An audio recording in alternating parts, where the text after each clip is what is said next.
एक बार भगवान गौतम बुद्ध से मिलने एक व्यक्ति पहुंचा। वह व्यक्ति बुद्ध से बोला कि मैं आपसे कुछ प्रश्न पूछना चाहता हूं, कृपया आप मेरे प्रश्नों का उत्तर दीजिए। तब भगवान बुद्ध ने देखा कि वह व्यक्ति बहुत अशांत लग रहा है। उन्होंने कहा कि मैं तुम्हारे सभी प्रश्नों का उत्तर दे दूंगा, लेकिन तुम्हें 1 साल तक मौन धारण करना पड़ेगा। उसके बाद तुम जो कुछ भी मुझसे पूछना चाहते हो, कुछ भी पूछ सकते हो। मैं अपनी बात का पक्का हूँ, 1 साल बाद तुम्हें सारे प्रश्नों के उत्तर जरूर मिल जाएंगे।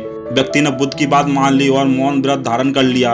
अब वह पूरे समय मौन रहने लगा। कुछ ही दिनों में वह मौन की वजह से ध्यान में उतरने लगा था और उसका मन शांत होने लगा था। मौन और ध्यान की वजह से उसको सभी प्रश्न खत्म होने लगे थे। इस तरह 1 साल बीत गया। अब वह एकदम से शांत और प्रसन्न रहने लगा। समय पूरा होने पर भगवान बुद्ध ने उस व्यक्ति से कहा कि मैंने तुम्हें 1 साल बाद प्रश्न पूछने को कहा था। आज 1 साल पूरा हो गया है। अब तुम अपने सभी प्रश्न मुझसे पूछ सकते हो।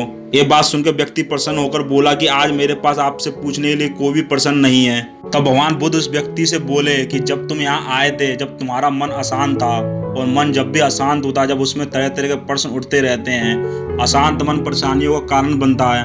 हमारे मन की 2 अवस्थाएं हैं, एक में प्रश्न होते हैं और दूसरी अवस्था में उत्तर होते हैं। मौन की ही वजह से हमारा मन दूसरी अवस्था में पहुंच जाता है, जहाँ हमारे सारे प्रश्न खत्म हो जाते हैं और हमारे पास उत्तर ही उत्तर होते हैं। तो दोस्तों, इस कहानी से हमें ये सीख मिलती है कि जब भी हमारा मन इधर उधर की फालतू बातों पर भटकने लगे और मन अशांत रहने लगे और मन में तरह तरह के सवाल उठने लगे, तब हमें कुछ समय के लिए मौन धारण कर लेना चाहिए और ध्यान में चले जाना चाहिए, जिससे हमें हमारे सभी प्रश्नों के उत्तर मिल जाएंगे।